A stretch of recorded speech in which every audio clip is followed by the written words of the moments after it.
बिस्मिल्लाहिर्रहमानिर्रहीम। नाज़रीन अस्सलाम वालेकुम, मैं हूँ इमरान वसीम। नाज़रीन, प्रोग्राम में सबसे पहले हम बात करेंगे कि पाकिस्तान तहरीक इंसाफ के सेक्रेटरी जनरल सलमान अकरम राजा ने पार्टी के बानी, पार्टी के pattern in chief Imran Khan को क्यों निशाने पर रखा। सलमान अकरम राजा ने पार्टी के बानी पर क्या वार किए, इस खबर से अपने प्रोग्राम का आगाज़ करेंगे और इसके बाद हमारे वीडियो लॉग की जो दीगर अहम ख़बरें हैं, अली अमीन गंडापुर की ख़बर है, मौलाना फजल रहमान साहब की ख़बर है, एक और ख़बर है कि अब फ़ैसला पाकिस्तान तहरीक इंसाफ नहीं, फ़ैसला कोई और करेगा। फिर इन ख़बरों की डिटेल भी आपके साथ हम डिस्कस करेंगे। लेकिन प्रोग्राम का आगाज़ करने से पहले आपसे दरख्वास्त के चैनल को सब्सक्राइब कर लें, बेल आइकॉन का बटन प्रेस करें। वीडियो पसंद आए तो इसे लाइक और शेयर ज़रूर कीजिएगा। नाज़रीन, पाकिस्तान तहरीक इंसाफ और पार्टी को इमरान खान का हुक्म। इमरान खान का हुक्म क्या है? कल भी जब अडयाला जेल में तोशाखाना केस की समाअत हुई, वकला इमरान खान से मिले तो खान साहब ने दोबारा अपनी हदायत को रिपीट किया और 3 लोगों का नाम लिया, बैरिस्टर गौहर का, सलमान अकरम राजा का और अली अमीन गंडापुर का, कि इनको कह दें, इनको हदायत कर दें, बाहर जाके बता दें कि मुज़ाहमती तहरीक को आपने नुक्ता अरूज तक लेके जाना है। प्लान के मुताबिक आपने इस तहरीक को 5 अगस्त तक पीक पर लेके जाना है। लेकिन साथ में इमरान खान साहब ने जो पैगाम बाहर भेजा, इमरान खान ने इख्तलाफात का जिक्र भी किया। सिर्फ इमरान खान ने इख्तलाफात का जिक्र नहीं किया, इमरान खान ने पार्टी के रहनुमाओं को वार्न किया, पार्टी के लोगों को अल्टीमेटम दिया कि इस मौके पे जब मैं जेल काट रहा हूँ, जब मैं जेल में बैठा हूँ, आपने एहतजाजी तहरीक शुरू करनी है। इस मौके पर पार्टी के रहनुमाओं के बाहमी जो इख्तलाफात हैं वो इस कॉज को नुकसान पहुँचा सकते हैं और अगर आपकी तरफ से इन इख्तलाफात को ख़त्म ना किया गया तो मेरी तरफ से आपको पार्टी से निकाल दिया जाएगा। अब ये वार्निंग कौन दे रहा है? ये वार्निंग पैटर्न इन चीफ बानी इमरान खान दे रहा है। ये अल्टीमेटम कौन दे रहा है? ये इमरान खान दे रहा है, पार्टी का सरबराह दे रहा है, जिसने पार्टी बनाई है। वो ये अल्टीमेटम दे रहा है कि इख्तलाफात ख़त्म करके पूरी तवज्जो जो है वो एहतजाजी तहरीक पे मरकूज़ करें। अब खान साहब की बात से पहले आपके सामने एक एपिसोड हो चुका था जो लाहौर में खैबर पख्तूनख्वा के रहनुमा MNA अरकान मिर्ज़ा अफरीदी के फार्म हाउस पे गए और उसके बाद वहाँ पे जो प्रेस कॉन्फ्रेंस की गई, सलमान अकरम राजा ने कहा कि मुझे नहीं बुलाया गया, लेकिन मैं ख़ुद से रज़ाकाराना तौर पे चला गया कि चलें KP से लोग आए हैं, वो अकेले ना बैठे हों। आलिया हमज़ा को अलग थलग कर दिया गया, अकेला कर दिया गया और फिर उस पर ट्वीट्स किए गए। आलिया हमज़ा ने किया, सलमान अकरम राजा ने किया, सलमान अकरम राजा ने एक तलक स्टेटमेंट भी दिया। तो वो इख्तलाफात रिकॉर्ड पे मौजूद हैं। लेकिन उस एपिसोड को अगर आप निकाल भी दें, खान साहब की बात तो झुटलाई नहीं जा सकती कि इमरान खान साहब क्या कह रहे हैं, इख्तलाफात ख़त्म करें और अगर नहीं ख़त्म करेंगे तो पार्टी से एक्सपेल कर दिए जाएंगे। अब कल सलमान अकरम राजा साहब एक स्टेटमेंट देते हैं। सलमान अकरम राजा साहब ये कहते हैं कि पार्टी में कोई इंतशार नहीं। क्या कहते हैं सलमान अकरम राजा? पार्टी में कोई इख्तलाफ, कोई इंतशार नहीं। इस बात को बढ़ा चढ़ा के पेश किया जाता है। अब ये जो बात सलमान अकरम राजा साहब कर रहे हैं, ये पाकिस्तान तहरीक इंसाफ का वतीरा है कि हमारे में कोई इख्तलाफात नहीं। मीडिया और सियासी दुश्मन ऐसी बातों को बढ़ा चढ़ा के पेश करते हैं। मैं ये समझता हूँ कि राजा साहब ने जो बात की है, वार तो वो मीडिया पे कर रहे हैं, लेकिन हकीकतन उन्होंने टारगेट अपने बानी को किया है। क्योंकि राजा साहब को ये बात करने से पहले कि इंतशार और इख्तलाफात की बातों को आपके दुश्मन मीडिया पर जो तनकीदी एलिमेंट्स हैं वो बढ़ा चढ़ा के पेश करते हैं, तो इमरान खान का कल का ट्वीट ही पढ़ लेते। एक्स पे जो इमरान खान ने पोस्ट किया उसको पढ़ लेते, दूध का दूध पानी का पानी हो जाता। तो सलमान अकबर साहब को ये चाहिए कि जो उनकी पार्टी का मलबा है, जो मैस है, वो किसी और पे गिराने के बजाय उसको सॉर्ट आउट करें। इमरान खान को इनडायरेक्टली टारगेट करने के बजाय, क्योंकि हिट तो फिर इमरान खान हुए, आपने मलबा दूसरे पे डाला, लेकिन एक्चुअली को कहते ना, कहना किसी और को और सुनाना किसी और को। तो राजा साहब को चाहिए कि खान साहब के हुक्म के मुताबिक तहरीक को आगे लेके चलें जैसे खान साहब ने कहा है, और बाहमी इख्तलाफात को ख़त्म करें। अब नाज़रीन आ जाते हैं जो कल एक ख़बर आपके साथ शेयर करना रहेगी। वैसे मैं एक और चीज़ पे भी हैरान हूँ कि जो बार बार पीटीआई के रहनुमा और ख़ास तौर पे इमरान खान की हमशीरा अलीमा खान ये स्टेटमेंट देती हैं कि इमरान खान के बेटे सलमान और कासिम आ रहे हैं, जिसने गिरफ़्तार करना है कर ले। ये सलमान और कासिम को गिरफ़्तार करवाना चाहते हैं या इमरान खान के साथ मुलाकात करवाना चाहते हैं? सलमान और कासिम को पाकिस्तान बुलाने का मकसद क्या है इनका? हुकूमत ने जो बात की वो असूली बात की, कानून की बात की कि वो आएँ अपने वालिद के साथ मुलाकात करें, कोई गिरफ़्तार नहीं करेगा। 24 घंटों में आपको वीज़ा भी जारी कर दिया जाएगा। बल्कि हुकूमती मिनिस्टर ने, जो कल अलीमा खान साहबा कह रही थी कि उनके पास नायकॉप है, हुकूमती मिनिस्टर ने टॉक शो में कहा कि गुज़िश्ता मर्तबा जब इमरान खान साहब के बेटे पाकिस्तान में आए थे तो वीज़ा लेके आए थे, उनके पास नायकॉप नहीं है। तो ये झूठ क्यों बोला जा रहा है? कासिम और सलमान की गिरफ़्तारी की बातें क्यों की जा रही हैं?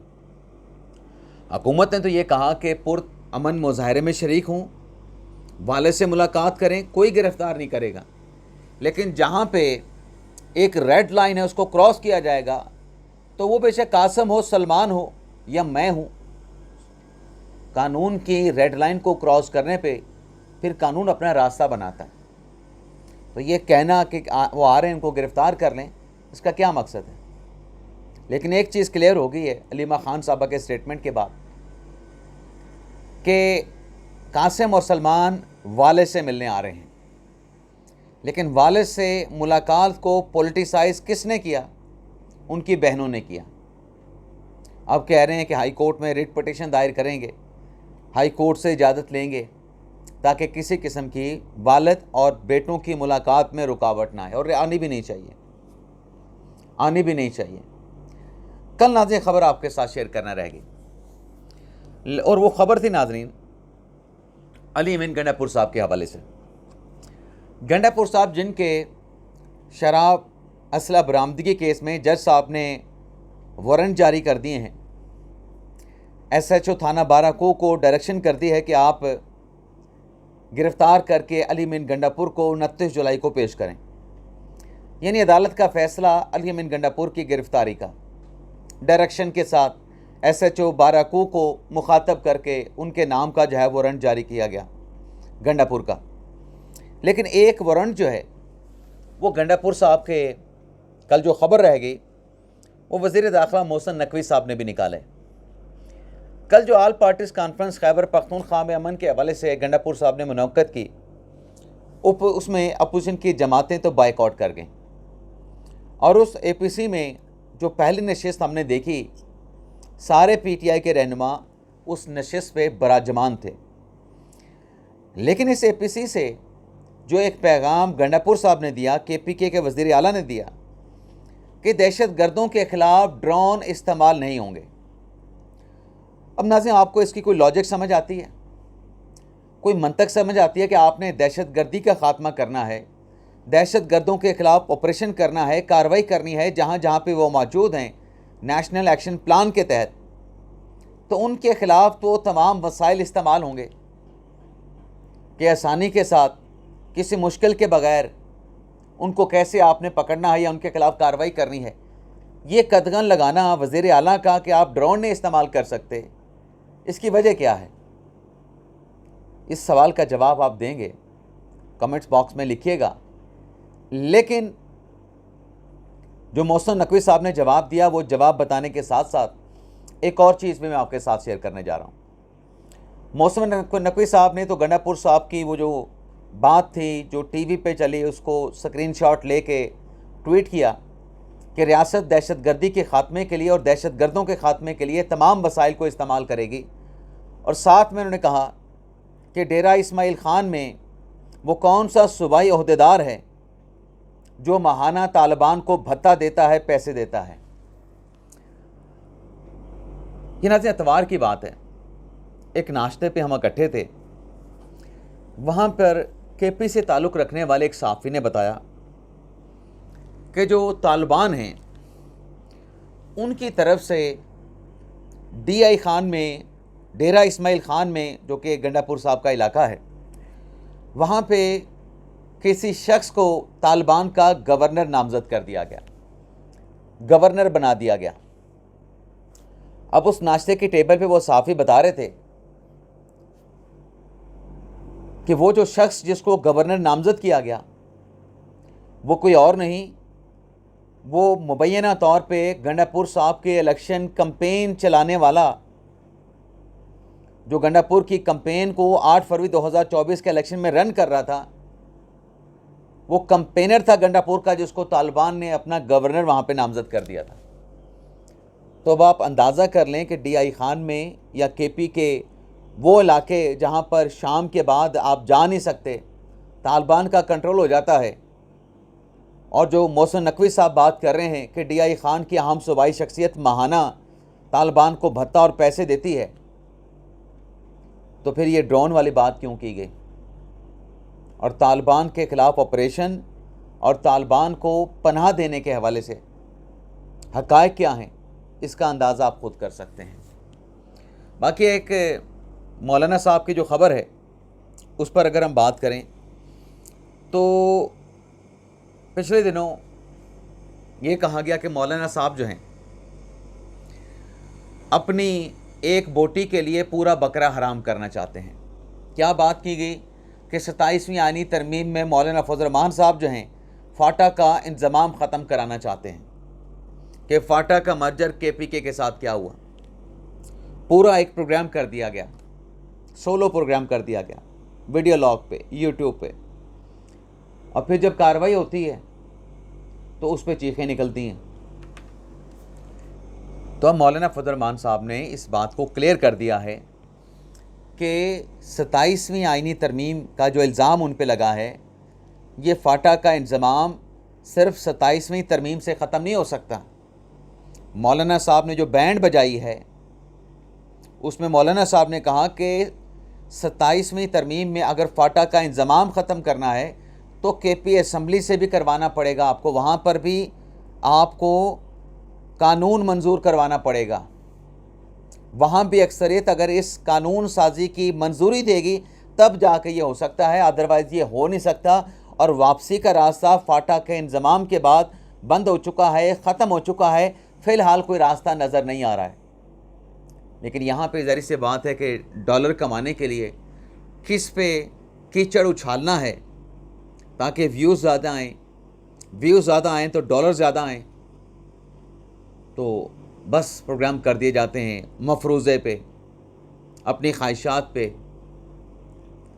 तो फिर मौलाना साहब ने बैंड बजाई और बताया कि ये हकीकत है, सिर्फ कौमी असम्बली या पार्लियामेंट नहीं कर सकती, फाटा के इंतज़ाम को रिवर्सल नहीं हो सकता, ये KP असम्बली का भी साथ में कानून साजी अक्सरियत के साथ वहाँ पर भी होगी। बाकी तहरीक इंसाफ ने जो तहरीक शुरू की है, तहरीक तहफ़्फ़ुज़ आईन पाकिस्तान, जिस पर अपोजिशन की जानिब से 2 रोज़ा एक APC भी बुलाई गई है। अब उसमें अब आप देखें ना, क़यामत की निशानियां हैं कि जिस अचकज़ई के इमरान खान साहब नकलें उतारते थे उसे अब एहतजाजी तहरीक का इमरान खान साहब सरबराह बनाना चाहते हैं। उनकी सरबराही में ऑल पार्टीज़ कॉन्फ्रेंस होगी। लेकिन नाज़रीन, ये जो कुछ भी है, ज़ाहिर सी बात है अपोजिशन का हक़ है, अपोजिशन का इत्तेहाद होना चाहिए। लेकिन जो हालात आगे बन रहे हैं, जो हालात आगे नज़र रहे हैं, जो बार बार आप हिट करते हैं, कभी कहते हैं कि आसिम लॉ नाफिज है। काजी आप कहते हैं कि ये जो करवाया जा रहा है आर्मी चीफ फील्ड मार्शल की तरफ से करवाया जा रहा है, तो बात बनने के बजाय 5 अगस्त की जो इमरान खान साहब की डेडलाइन है, बात बनने के बजाय बात मज़ीद बिगड़ती नज़र आती है और बिगड़ चुकी है। और फ़ैसला बज़ाहिर ऐसा लगता है कि तहरीक-ए-इंसाफ़ तो अपना करेगी, लेकिन शायद फ़ैसला किसी और जगह से भी होगा। और वो कहाँ से फ़ैसला होगा, वो आपको 2 झलक नज़र आई हैं। जो ATC अदालत सरगोदा और लाहौर से फ़ैसला आया है, तो आइंदा आने वाले दिनों में कुछ और भी केसेस हैं 9 मई के जो कि कंक्लूड हो चुके हैं, फ़ैसला वहाँ से आएगा। और बाकी जो केसेस हैं उनमें भी अब तेज़ी नज़र आएगी। इजाज़त चाहते नाज़रीन, अल्लाह हाफ़िज़।